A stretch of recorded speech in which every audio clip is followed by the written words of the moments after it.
જેમ જેમ 22 જાન્યુઆરી નજીક આવી રહી છે તેમ તેમ રામ ભક્તોમાં ઉત્સાહ અને તેમનો પ્રવાહ વધી રહ્યો છે। ત્યારે રામ ભક્તોને કોઈ પણ પ્રકારની અગવડતા ન પડે તે માટે તંત્ર સજ્જ બન્યું છે અને વ્યવસ્થા કરવામાં આવી છે। જી હા, વિગતો આપીએ અમે તમને।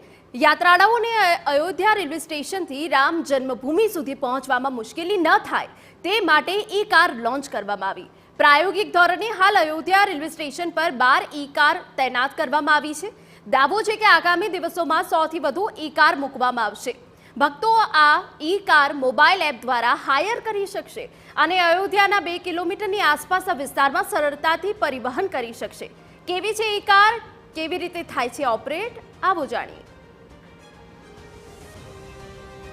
પ્રભુ શ્રી રામના દર્શન કરવા માટે અયોધ્યામાં આવવા માટે ત્યારે દૂર દૂરથી લોકો આવી રહ્યા છે અને જેવી લોકોની ભીડ અહીં પહોંચી રહી છે એમને જન્મભૂમિ સુધી લઈ જવા માટેની વ્યવસ્થાઓ પણ એટલી જ સઘન કરવી પડે છે। અત્યારે અમે અયોધ્યા રેલવે જંકશન પર છીએ કે જેમનું તાજેતરમાં જ પુનઃ નવીનીકરણ કરવામાં આવ્યું અને તાજેતરમાં જ વડાપ્રધાને તેનું લોકાર્પણ કર્યું। પરંતુ આ જે જગ્યા છે, જો તમે રેલવે સ્ટેશન આવો છો તો તમારે જન્મભૂમિ જવા માટે તમારી પાસે 3 માર્ગ છે। એક, અહીં ચાલતી ઈ રિક્ષાઓ, એવું કહેવાય છે કે અયોધ્યામાં 300 થી વધુ ઈ રિક્ષા ચાલે છે કે જેના સહારે આપ મંદિર સુધી પહોંચી શકો છો અથવા તો અયોધ્યા દર્શન જો આપને કરવા છે તો પણ કરી શકો છો।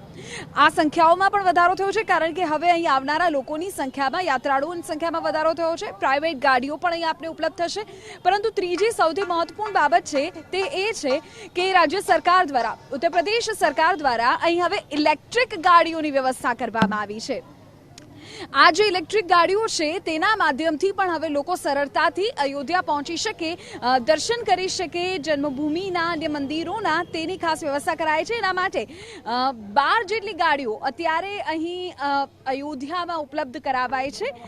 એપ્લિકેશન, વોટ્સએપ નંબર, એ બંનેની સુવિધાઓ પણ ઉપલબ્ધ કરાવવામાં આવી છે કે જેના આધારે આપ તેને બુક કરી શકશો। ઇલેક્ટ્રિક ગાડીઓ છે।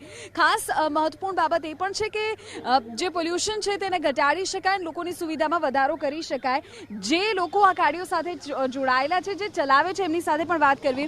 भैया कितनी गाड़ियां आई हैं अभी यहाँ पर? मैम अभी 12 गाड़ियाँ आई हैं और गाड़ियाँ आएंगी मैम, 100 गाड़ियों के आसपास आएंगी। अच्छा, अगर किसी को ये गाड़ियां बुक करवानी हो तो कैसे करे, कैसे संपर्क करे? इधर आ जाए, बताएं। व्हाट्सएप नंबर है मैम माई ईवी प्लस अयोध्या, ये मैम मेरा ऐप है। इस पे ऑनलाइन आप बुकिंग दे सकते हैं।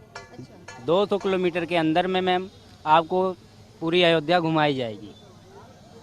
और ये व्हाट्सएप नंबर भी है जिस पर भी कांटेक्ट कर सकते हैं? जी मैम, कांटेक्ट कर सकते हैं।